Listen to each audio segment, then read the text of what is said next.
Welcome to the 29th annual Options Now banquet. And this year we've had to do things a little differently because of the stuff that's going on in the world. We're doing it virtually. And we just hope that you will embrace this idea and join us. Join us, invite your friends, get on your social platforms, invite your friends to this new and exciting event. We want you to come and see what Options Now is doing for your community, how we are embracing life, how we are encouraging life, how we are pursuing life by offering all sorts of programs to women, to men, to people who are in crisis pregnancy, to people who have already had their children, to people who are past an abortion who don't know what to do about it. We want you here with us. And we're so glad that you chose this today, right now, to be with us here, to learn all about what Options Now does for our community, for our people. We're just so glad you're here. Invite your friends. Go on all your social media platforms and share, share, share.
Hi, I'm Jennifer New, and on behalf of Options Now, we want to welcome you. We want to thank you for being here with us right now, right here. Whether you're joining us online, on Facebook, whether you've seen it shared on Twitter, whether you've seen it on Instagram, we are so glad you're here with us, and we are excited that you're partnering with us on all of our exciting ministries. We need your help. We want your help, and we want you to invite all of your friends to come and join us. We want you to bring them all here. Share the link, share, text, have a Zoom party. Come join with us. An exciting and opportunity to see what all we do, what all we're doing to serve the people in our community, to embrace life. We are so glad you're here with us. Bring your friends, tell your friends, text your friends. We want everyone to come and see this, and we're so grateful you chose this right now, right here, to come and be with us as we share all the great things that Options Now is doing. Thank you. Thank you for joining us. Thank you for being here.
Hi, I'm Jennifer New, and on behalf of Options Now, I want to welcome you.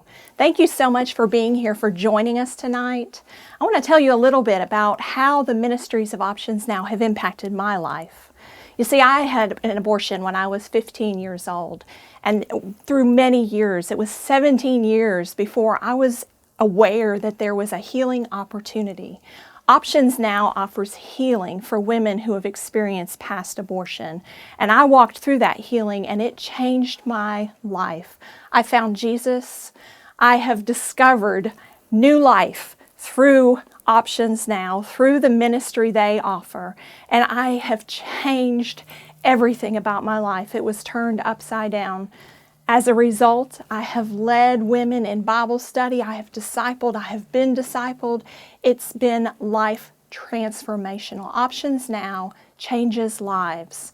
Invite your friends. Bring them here. Share the link. Come join us and watch this video my friends and I prepared for you to see about embracing freedom and what Options Now can do for you.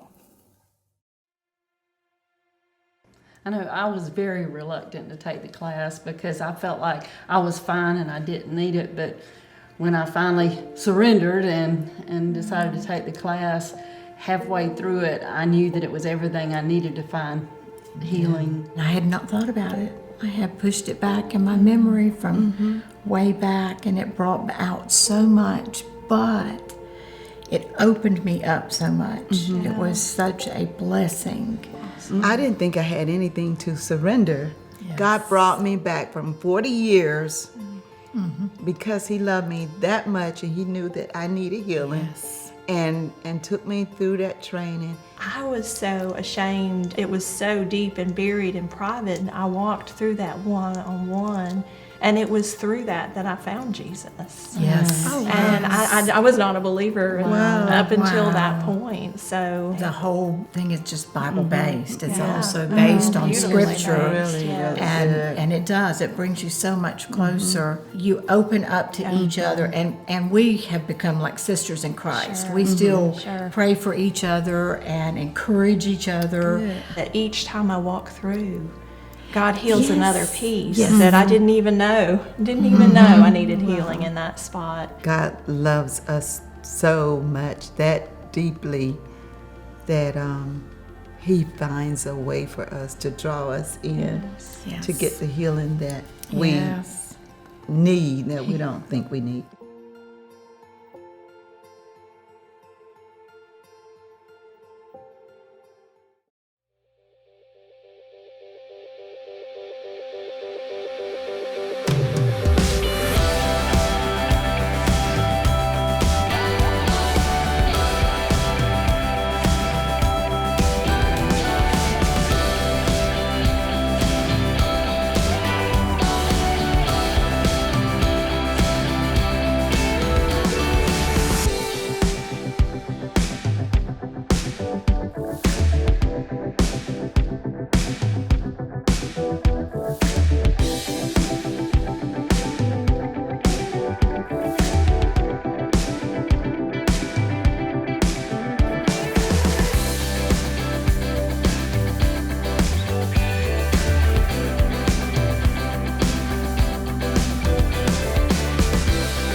Good evening, everyone. I'm Britt McLane, and I'm the Vice Chairman of the Board for Options Now, the Pregnancy Support Clinic. This is our 29th annual banquet, but our very first virtual banquet due to COVID-19. Thank you for joining us and really sharing this event with others. You can share it now. This recording will be available for 2 weeks on our website, so please pass the word. The purpose of our banquet every year is to report to you, our community, all that the Lord is doing in this ministry to save lives. The lives of babies from abortion, the lives of mothers and others, as you will hear about this evening. Tonight's program includes a message from Marsha Metzger, our Choose Now coordinator, an update from Mark Eanes, the chairman of the board, and an inspiring client testimony.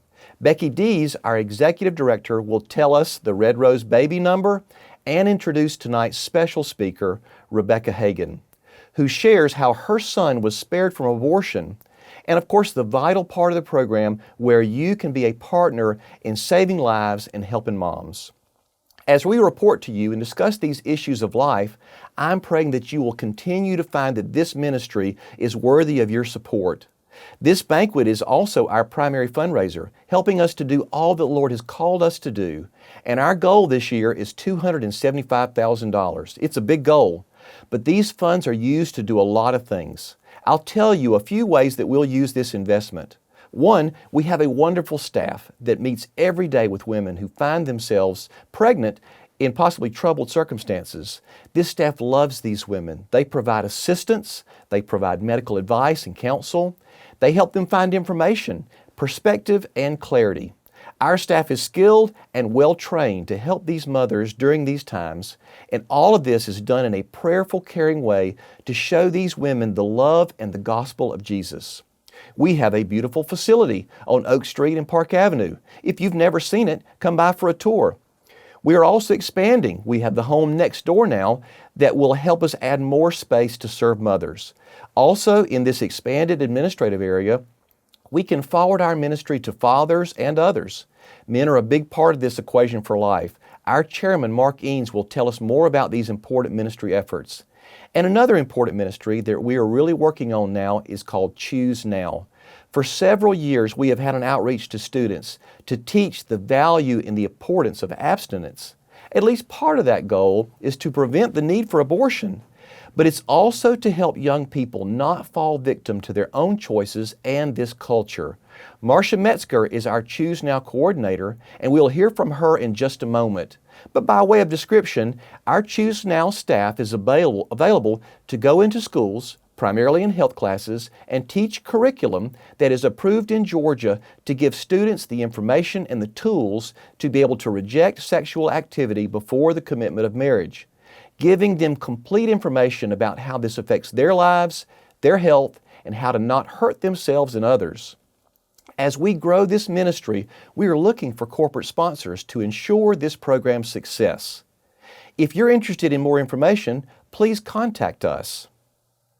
Thank you so much for attending our virtual banquet. We so miss seeing you in person, and thank you for joining us in our ministry by your prayers, your financial support, and possibly as a volunteer. Now, here's Marsha Metzger to share more with us about Choose Now. My name is Marsha Metzger, and I've been working with Choose Now since August of last year. Choose Now is a ministry. It's the preventative aspect of Options Now, where we go and educate students about their choices for the future. And the vision of Choose Now is to reach 10 plus counties, both in South Georgia and North Florida, with the message of hope, with the message of waiting, and with the message of life. The Centers for Disease Control tells us that by the time a student reaches age 25, those that are sexually active, that between 1 and 2 of them will have a sexually transmitted disease or infection. We need to help our students understand how important it is to wait. Also, in the state of Georgia, we're number 3 in the nation for AIDS and HIV. We're also measured within the top 15 of every other STD or STI. Currently, we are reaching students through the Boys and Girls Club of Valdosta, and we also go to schools, youth groups, any kind of organizations. We do events at Valdosta State because this isn't just limited to high school and middle school. For sure, we need your prayers. But the other things that you can do to help us are to, if you love students and you interact well with them and you would like to become a volunteer, we will train you and get you certified to connect.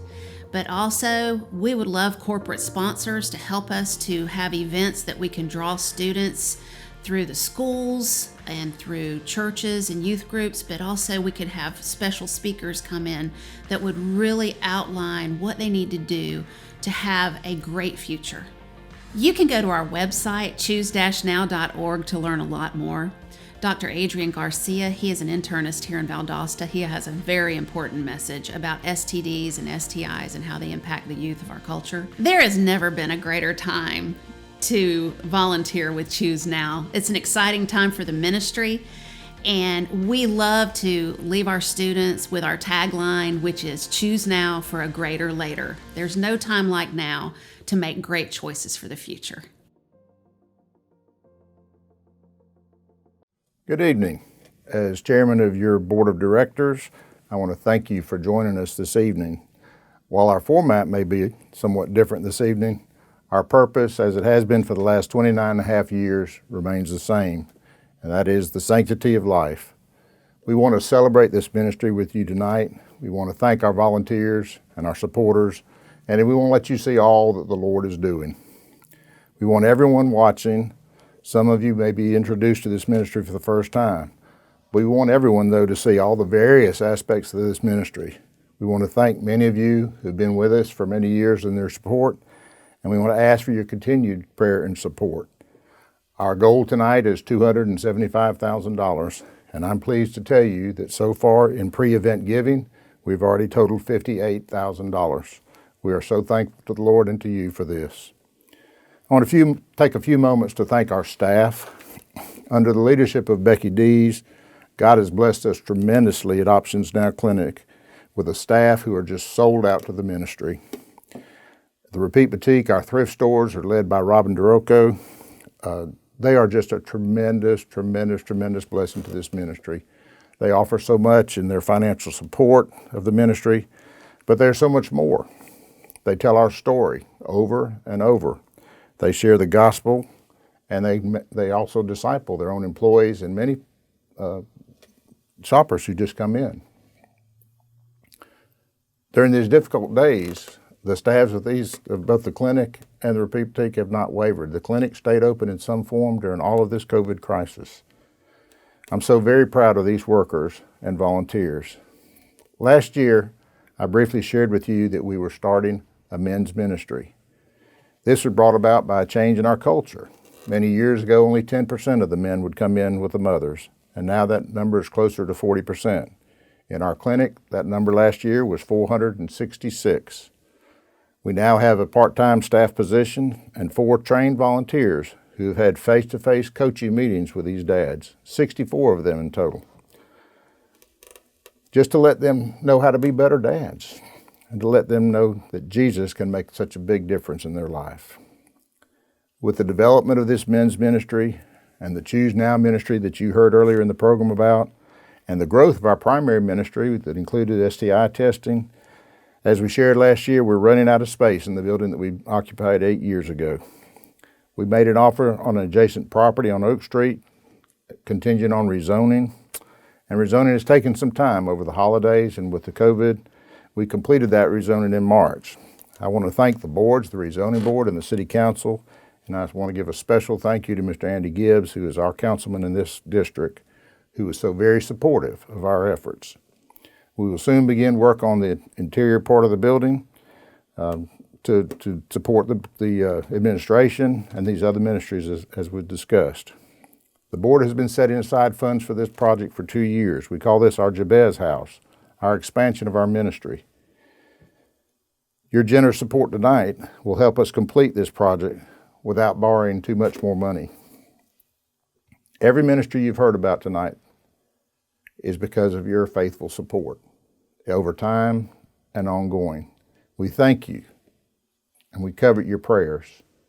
On our program next will be a brief testimony of just one of the things that you've made possible, with the testimony of Allison Antraveus. Then please stay with us for our Red Rose announcement, always a special time during this banquet each year. And then our special guest speaker you will not want to miss tonight.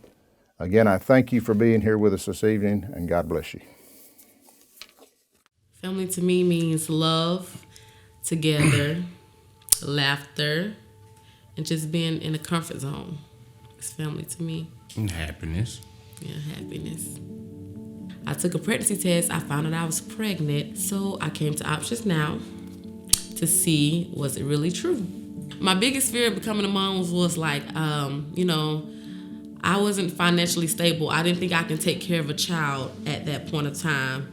I was like, well, where's all these, her things going to come from? It's like clothes on her back, shoes on her feet. Like, I didn't think I was able to provide for her at that time. But, talking to God and praying to him, he told me, if you pray to me, I'm going to help you out. I'm going to give you what you need. I actually had an ultrasound, and I also had a sonogram as well. She showed me the baby's heartbeat. So that actually made it true to me that I was, oh my gosh, I'm actually pregnant. So we did go through all the classes. The classes taught us a lot. Taught us about the healthy boundaries of a baby, what to expect before you're having a baby, and also the comfort of having a baby. I was really at the point when I was out there in the streets, and kind of found out we had Nyla, and I turned everything around. Really, God turned everything around, and ever since Nyla got, it was for the day she was born, I've been there. And when she first came out, she grabbed hold of my finger, and ever since then, it's been daddy's girl. Yeah, she's a daddy's girl. And sassy. So, very sassy. She's very respectful. If she can't get what she wants, she get mad. Yeah. I used to see a man and a little girl always walking the street around here. And I saw them at the laundromat one day, and he was telling me how he went through situations with his family and how he got kicked out of his family house. And the little girl, she caught my attention, and she was asking me for help. And so with them being kicked out of the family house, that made me want to help them more. And I was talking to him about it. My mom is a foster parent, and she raised a girl and a boy. And she raised them every time since they came out of their mom's womb. One of the boys, the boy 18, and the sister 17. And as I seen her bringing them in, it made me made me as a man say, okay, well, that's what I want to do. Take in some foster kids. How can I do this? Now that's what we're doing now. We in the class, in the process, trying to get a kid. When we come in here, we feel like we're at home. We feel at peace, and the staff is just overall great. With them talking to us about God and praying for us, we know that it's a way for us. We know that we have a purpose in this life. So with them doing all of that, we feel like, okay, this is the right thing to do. So y'all have really molded us into who we are today. Well, becoming a dad, it changed my life. Option Now really motivated us to really get closer and closer to the Lord. It's a place for anyone to come to. Good evening, everyone. We are so glad you are here with us virtually. Allison's story is beautiful, and don't you love how Antravius stood by her side? This year's theme, In a Heartbeat, is from Ecclesiastes 3:11. God has planted eternity in their hearts, in each of our hearts. And tonight, I would like to share with you some amazing information. In 2019, Options Now recorded 223 red rose births. These are babies who are saved from abortion to fulfill their eternal purpose. Each rose in this bouquet represents a life saved through Options Now ministry, your pregnancy support clinic. We can't do this without you. The pink roses in the bouquet represent the 3 moms who made the sacrificial choice of adoption. And the 2 yellow roses represent the 2 ladies who participated in our Embrace Freedom class, experiencing forgiveness and freedom by surrendering their secret of a past abortion. The 16 white roses represent the women who professed Christ as their Lord and Savior, and 14 other women also rededicated their lives to Christ last year. Well, tonight's special speaker, Rebekah Hagan, realized that every heartbeat matters, but almost too late. Rebekah became pregnant with her son Zachariah, who became one of the first babies to be saved by abortion pill reversal. She shares her story as a reminder to those women who may need encouraging during the circumstances of unplanned pregnancies. Now, as a proud mother of 3, and their 4th baby is due in June, she is now a pro-life advocate for an international pro-life network. And now, here is Rebekah Hagan. Hi there, it is truly a joy and a privilege to be here with you, sharing my story virtually. Of course, I would have loved to have been there live and in person as this year's keynote presenter. However, considering all that is going on, this truly is a safe, alternative way for us to get together and to still celebrate the incredible work that Options Now is doing right here in your community with women and babies in need. Now, before I begin, I always like to start by asking my audiences one question, and this is it. How many of you have ever made a rash decision that you instantly regretted? If you're anything like me, you may have even made more than one in your lifetime. Maybe some were bigger mistakes than others. And that's just it. We've all been there. I don't care how educated you are, how competent you are, how old you are, how wise people think you are. We have all made mistakes that we have looked back and said, wow, I wish that had ended differently. Wow, I wish I had acted differently. Maybe I wish I was older, more wise, had more information, that I hadn't acted out of fear. Today, I'm going to be talking to you about a decision I made, why I made that choice, how I felt immediately afterwards, and the role one pregnancy center played in what I really consider to be the most daunting and hopeless time of my entire life. Oddly enough, when we talk about abortion in our society today, supporters of abortion will sometimes say things like, women never regret that decision. It's something they go into fully competent and fully educated and fully aware, and they never ever look back. There's no grief, there's no guilt, there's no what ifs, and most often women come out feeling empowered and even grateful and relieved that they were able to make the decision to have an abortion. And I'll tell you, for me, that's just not the case. And for so many women I know, that is not the case. But before I can begin telling you how I got to that point, why I made that choice, and what happened when I felt immediate, intense regret and grief, I want to tell you a little bit about me. So despite what you may have heard about people from California, I am very normal.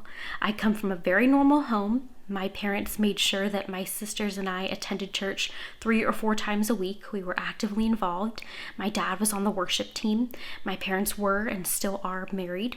And now I am the youngest of 5 girls, so there was some chaos and drama in the house, most of which we created.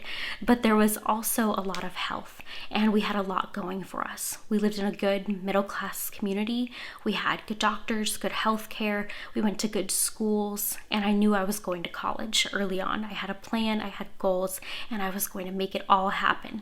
Now, the reason I tell you this so early on is oftentimes I hear people say, well, abortion is wrong, but it doesn't happen here. This is a churched community. This is a community of girls that know better. And I hate to say it, but abortion and unplanned pregnancy and teenage relationships do not discriminate. Anyone is susceptible to making this type of choice, and I'm proof of that. Despite growing up in a Christian home, by the time I hit about 14 or 15, which is typically an age where your attitude is at its worst, I like to say that I perfected the attitude after watching four sisters slam doors and yell in my household. I had the attitude down. Despite growing up in a Christian household, by the time I hit this age, my attitude got a little bit out of control. And I thought, the Bible, it's great, but it's old. My parents, they're great, but they're old. And we didn't talk about things like abortion or pregnancy. Were we pro-life? Were we pro-choice? We didn't talk about relationships or sex. Nothing like that. And I thought that was because my parents were older and far removed from what was going on, and that they just didn't get it.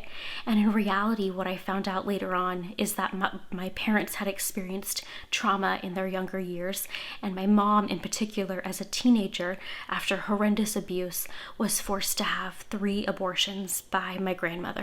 And so instead of being able to express her pain and heal and walk through an after-abortion support group like the ones that pregnancy centers like Options Now offers, my mom internalized and stuffed, and she didn't know about the help out there, and she never shared with my sisters and I anything about her life or her abortions.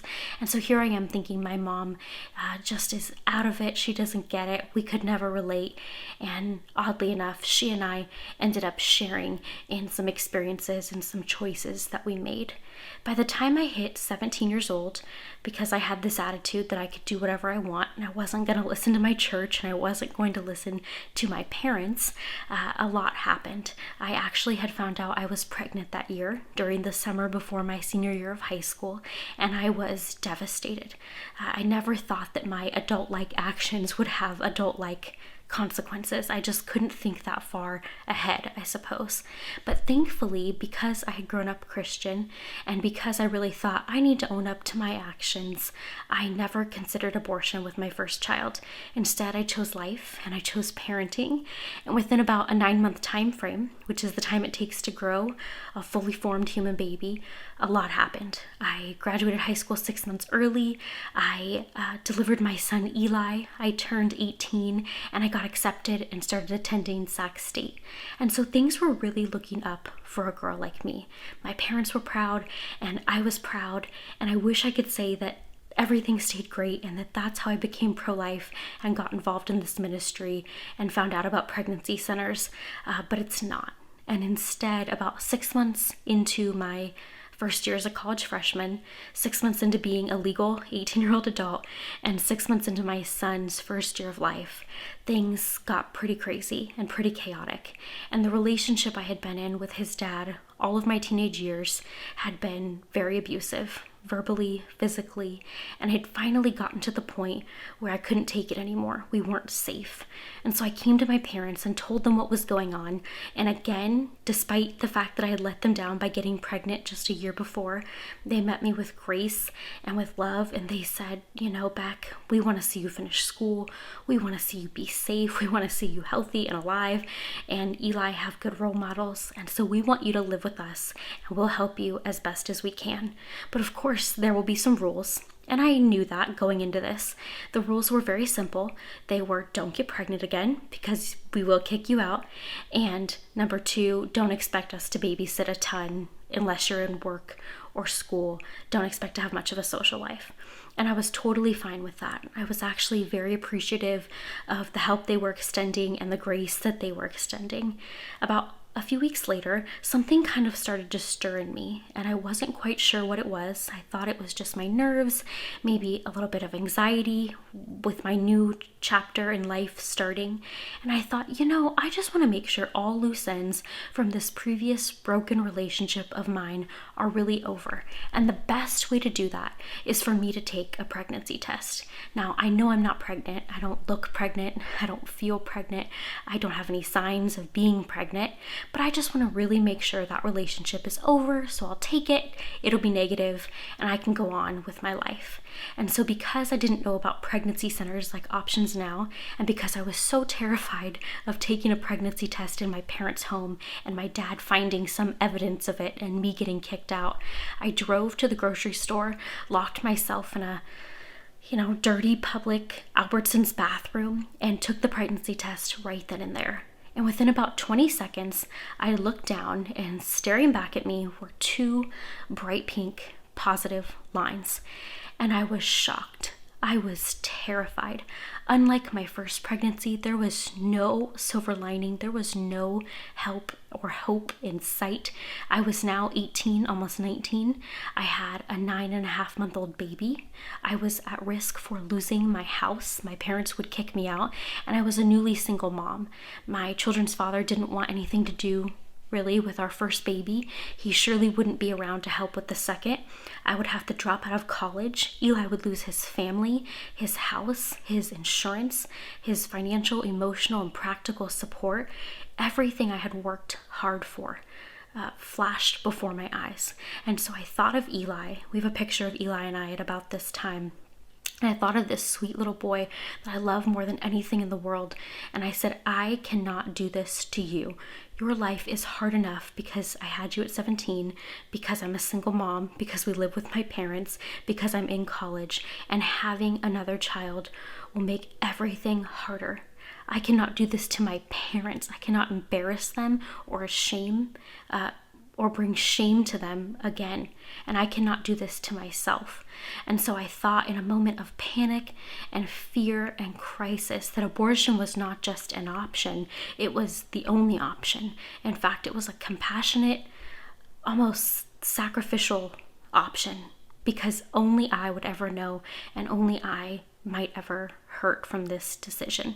And so before ever leaving that grocery store bathroom, I turned to my phone and I typed in abortion clinics near me. And within about a 20-mile radius of my home in Sacramento, there were 8 abortion clinics. There were 5 Planned Parenthoods and 3 privately owned women's health specialists. And so I understand that that's a little bit different than Valdosta.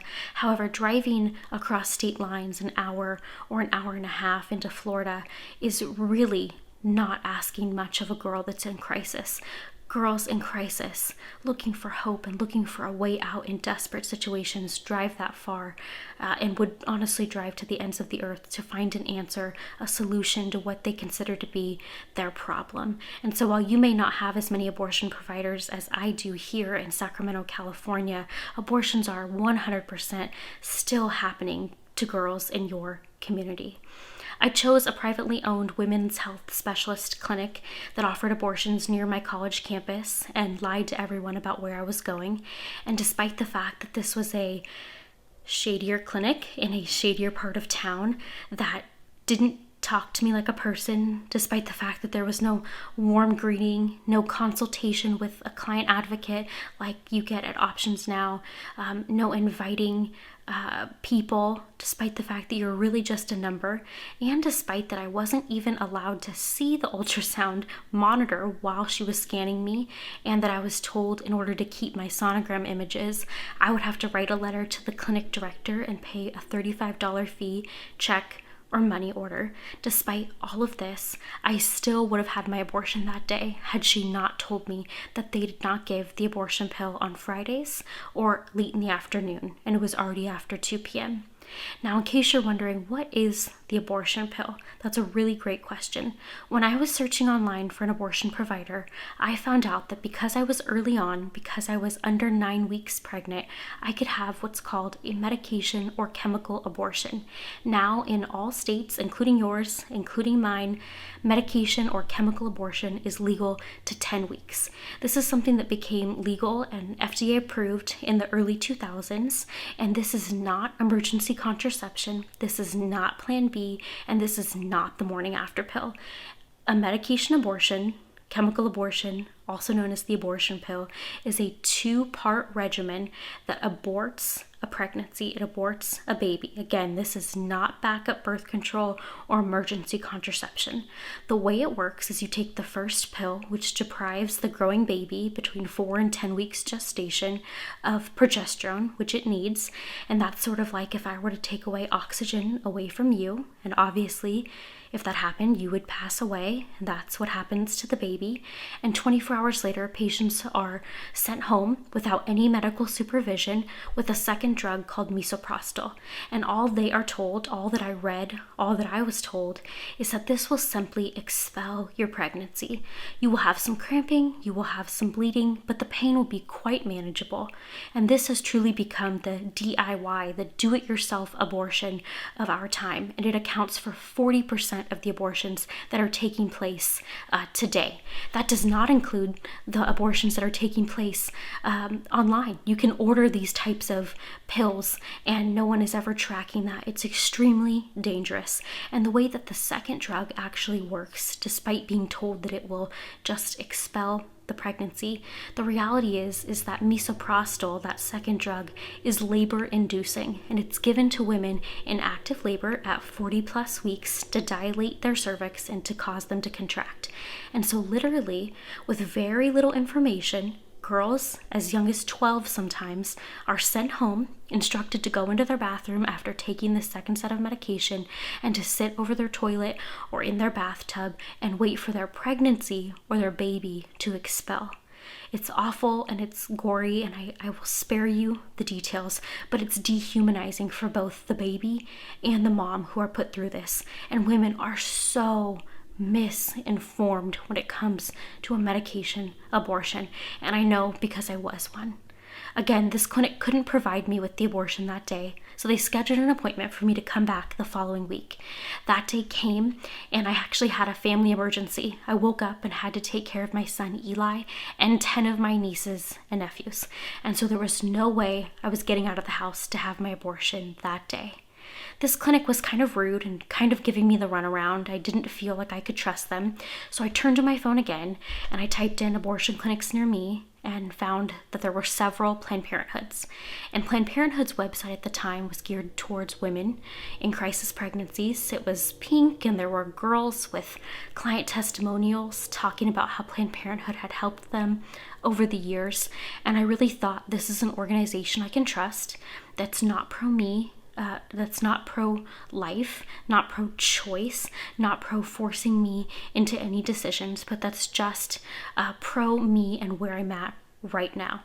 And so with that, that's where I went. And my experience there was similar. However, there were some differences. And when I went to have my abortion that day, I was about 7 weeks along.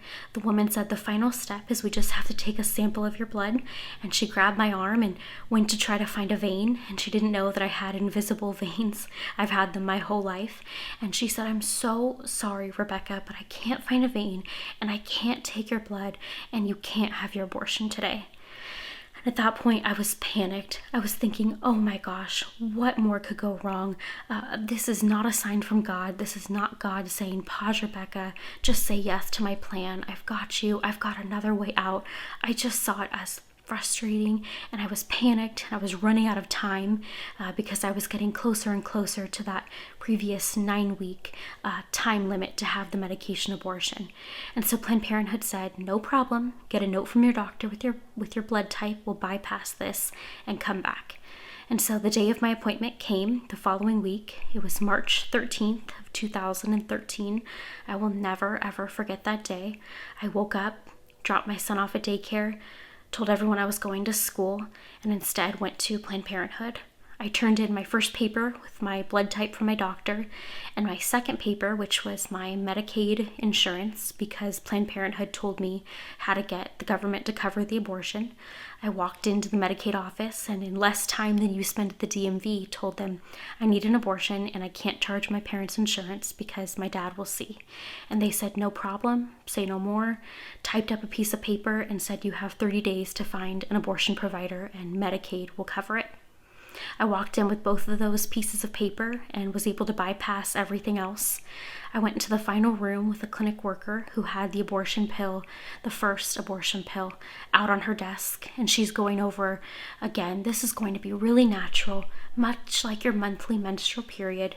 You will take this first pill in the clinic, and it'll just end your pregnancy, and tomorrow when you're ready, at home and alone, maybe after your son goes to bed, you'll take the second set of pills, and this will just expel your pregnancy. And I kind of started to tear up, and she said, you know, Rebekah, just because you're sad doesn't mean you're making the wrong decision. And I thought, that is really great advice. Here's someone who sat with this, who sat in this room with hundreds of other girls just like me, and who's to say I will regret this tomorrow or a month from now or a year from now.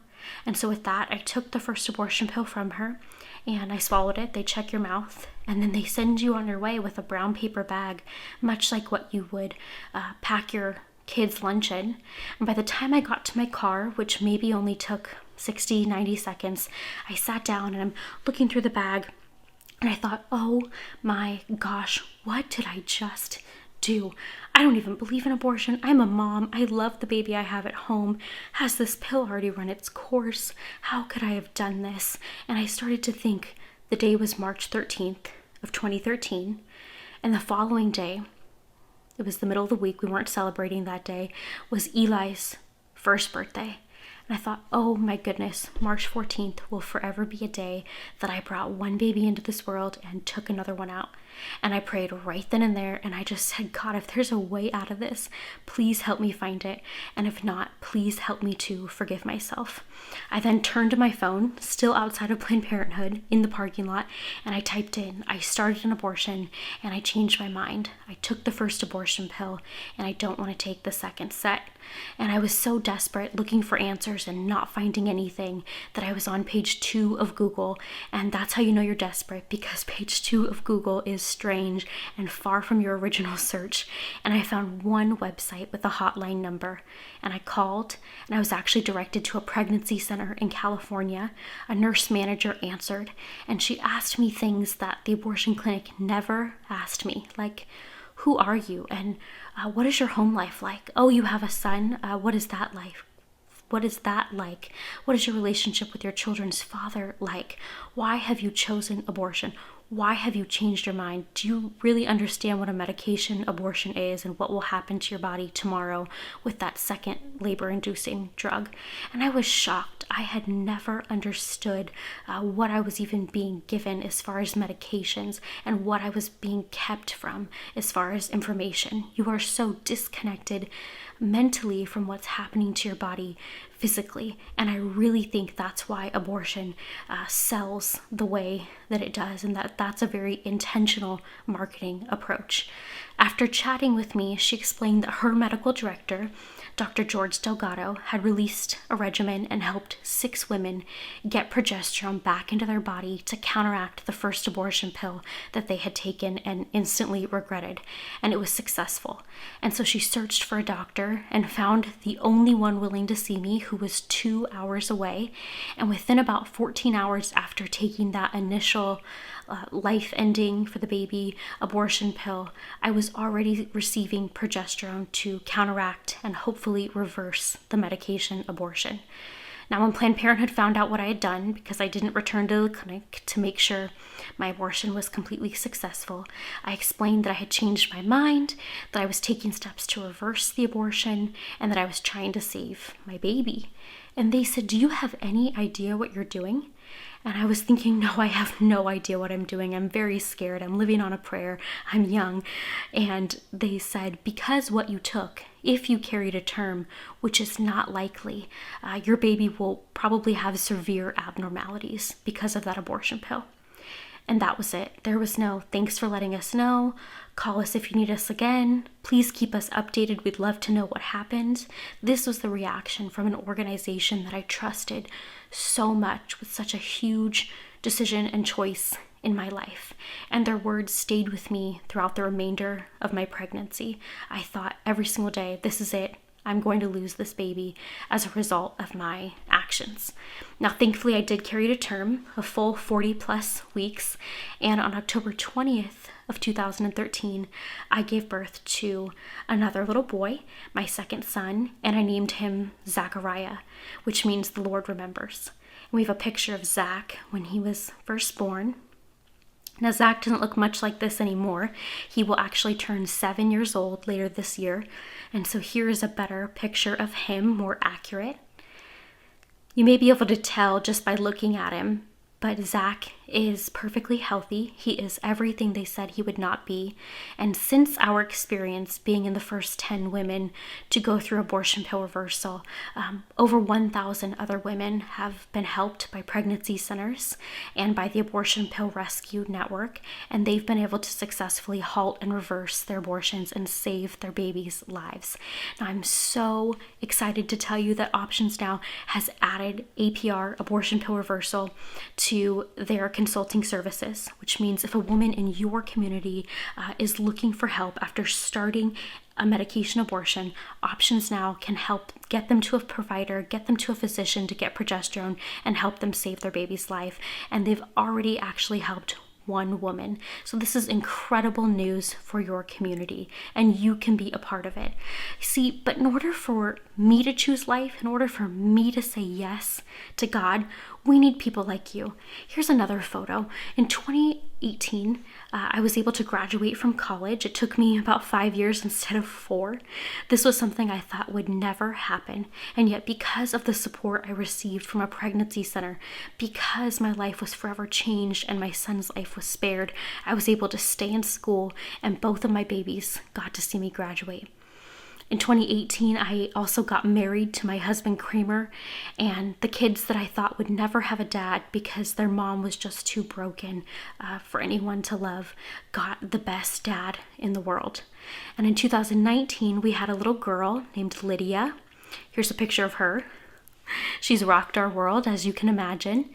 And here we are in 2020, and I am about 10 weeks away from my due date with our little boy, Jonah. And so our family is growing. And truly, I mean it when I say, this is what I would have missed out on.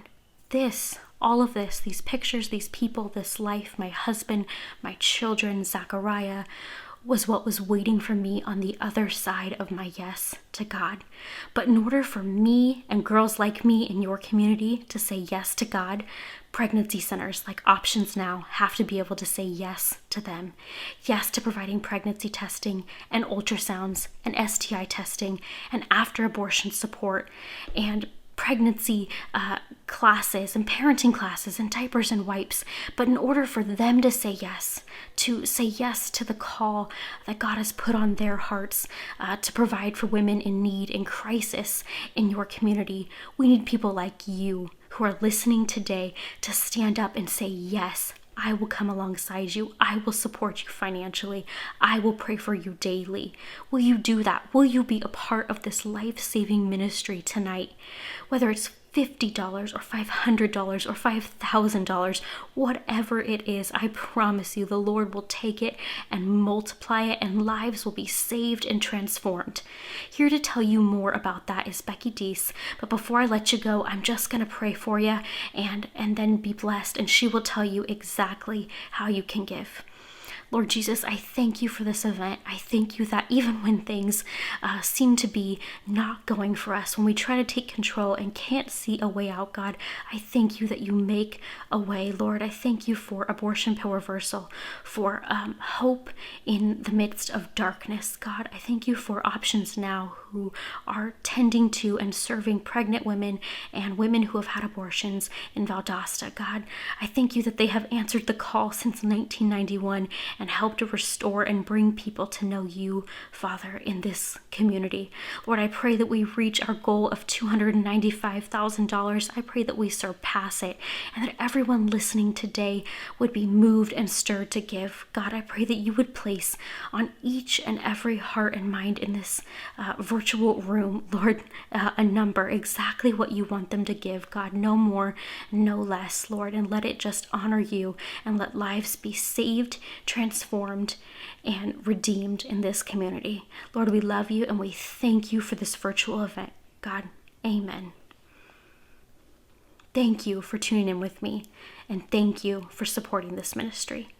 God bless. Thank you so much, Rebekah. Your story of God's intervention that saved your son is so inspiring. Thank you for sharing so that more lives will be saved. And Rebekah's story is so timely as women are afraid during this pandemic. In fact, Planned Parenthood, the abortion giant, is taking advantage of their fear. A recent headline stated, Planned Parenthood is wanting to ship abortion pills nationwide so that any house can be an abortion clinic. They want to kill in secret, but Options Now is saving lives in the open, one heartbeat at a time. The COVID-19 crisis has doubled the fear that some women have in a crisis pregnancy, and thus it is more urgent for Options Now to be here for the mother and father, and so that they can choose life and find hope in Jesus Christ. Your life gift to Options Now is so very important. Your gift towards our goal of $275,000 will save lives and impact souls. Options Now must be a woman's first choice when women find themselves in a crisis pregnancy. Your gift tonight ensures that we can be. Now is the time for the opportunity to respond to Rebekah and to respond to God. It's easy and beneficial for you. The Bible tells us that we are to store up in heaven where moth and rust don't destroy. So when you give to Save a Heartbeat, you are not just saving one life, but you are saving future families like our patient Allison, whose story we shared earlier in the program. So as you prayerfully consider your gift amount, just think about this. I heard of a Planned Parenthood fundraiser where there were 3,000 guests who raised over $10 million. That's an average of over $3,000 per person. I believe that we as passionate pro-life people can reach our goal to save lives in our area. The cost to save one life, one red rose baby, is $1,500. If we consider the potential life and the future family in one heartbeat and sacrificially give to save one life, we can reach our goal together. There's a give button below that will send you to our official giving page. At the top of the giving page, you will see My Gift Tonight. You can choose $1,500 to save one red rose baby or one of the other amounts. No gift is too small or too large. So please take a moment to prayerfully consider your gift. We would also like for you to consider supporting life through a monthly gift, which is our lifeblood and has kept us going during this crisis time, and it helps us to plan for the future. To save one life, a red rose baby, it costs $125 a month. That's just $4 a day. So maybe you can only do half of that amount, but your gift will add to someone else's, and that will complete it. So click on the drop-down button and you will see 2020 Annual Fundraising Pledge and One-Time Pledge. Make your choice and fill in the amount. Complete your personal information, name, email, and phone number. And then below that, you can check if you are interested in being a corporate sponsor for Choose Now, which you heard about earlier. And also, if you're making a monthly pledge gift, check the box by Make This Gift Recurring. It's that simple. It's that simple to save a life. So as you're filling out the form, we want to say thank you Thank you for your life gift. We are so excited for you that God will take the gifts tonight and press them down, shake them together, and cause them to overflow for you and for His kingdom work at Options Now. There is one more way to give, and that is by volunteering. We can't do this without our amazing volunteers. And so if you are feeling led to join in the labor of love at Options Now, or Repeat Boutique Thrift Stores, or Choose Now, then click the volunteer button below this screen and fill out the form that will appear. This will be sent to our volunteer coordinator, Mary Ann Melly, and she will respond and explain the application process and the training. Thank you for being a voice for the voiceless, for seeing the priceless value in a heartbeat. I would also like to say a special thank you to Shelley Wright, who directed this evening's event, and to all the Options Now staff who helped, and the amazing Event Point crew, and our generous underwriters. Thank you so much. To all of you in virtual land, thank you for attending. It has been an honor to have you join us tonight. I hope to see you soon in person. Please share this message with someone else. Who knows what will happen? So the recording will be available for 2 weeks, so there is plenty of time to share with others. I would like to say this prayer over you tonight as we close. May the Lord bless you and keep you. The Lord make His face to shine upon you and be gracious to you. The Lord lift up His countenance upon you and give you peace. Thank you, my friend. God bless.